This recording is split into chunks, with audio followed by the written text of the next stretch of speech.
Guérite TV Monde, c'est votre média, c'est votre canal.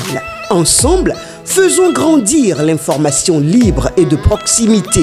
Pour vos dons, soutiens ou accompagnements, vous pouvez le faire au plus 229 01 97 26 26 71 ou plus 229 01 49 04 04 04 ou sur le compte numéro 034 880 790 002 dans les livrets de Atlantic Bank Bénin. Toutes nos gratitudes. Guérite TV Monde, le leader des Web TV.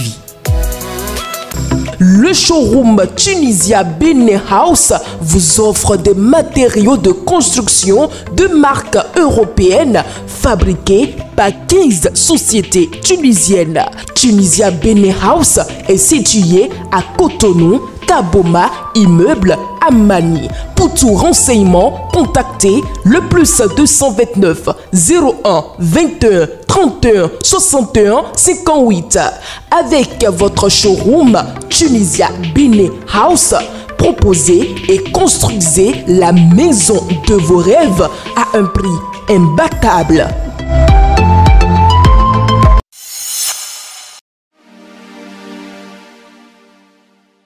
Vendredi 22 août 2025, amis internautes de Guérite TV Monde et lecteurs de Matin Libre, bonjour et bienvenue à la présentation de la une de votre journal Matin Libre. En sa manchette, le canal placade une note politique. Élection générale 2026, le mercato politique s'anime malgré les réformes. À quelques mois des élections législatives et communales, l'actualité politique est agitée par des démissions, des adhésions et des ralliements d'élus au sein des partis. Quand on sait que ce constat s'observe à la veille de toutes les élections de proximité pour favoriser les repositionnements, l'on peut affirmer sans risque de se tromper qu'il s'agit d'un épiphénomène dont doivent se méfier les partis politiques qui accueillent ces transfuges. Nous restons toujours en politique. Présidentielle 2026, environnement, le vrai défi du prochain quinquennat. À quelques mois de l'élection présidentielle 2026, les regards se tournent vers les femmes et les hommes qui ambitionnent de diriger le Bénin. Si les promesses économiques et sociales occupent déjà le devant de la scène,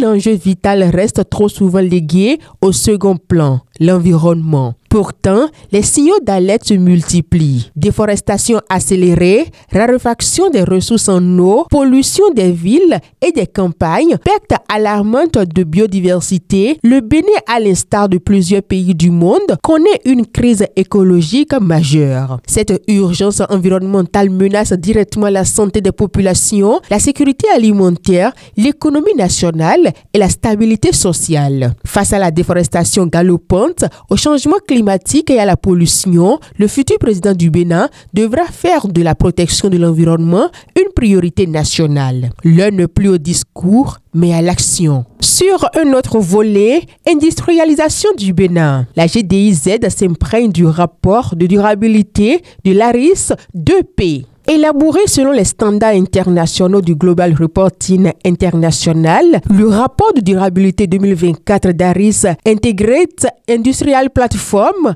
a été officiellement présenté ce lundi 18 août 2025 à la zone industrielle de Glodigbe, GDIZ. Nous poursuivons cette présentation. Drame sur l'AS Glazoué-Savay. Une trentaine de corps inhumés à Savay. Des dizaines de victimes de l'accident tragique de Thior dans le département des Collines ont été conduites à leur dernière demeure. Une trentaine de corps ont été inhumés à Savay. Les cérémonies d'inhumation des victimes de l'accident tragique de Glazoué ont débuté mardi sous la supervision des autorités religieuses. Et pour terminer, retrouvez le baromètre de la semaine à la page 6 et 7 de votre journal. Ainsi prend fin ce numéro de la présentation de la une de votre journal Matin Libre. Merci de nous avoir suivis. À lundi et bon week-end.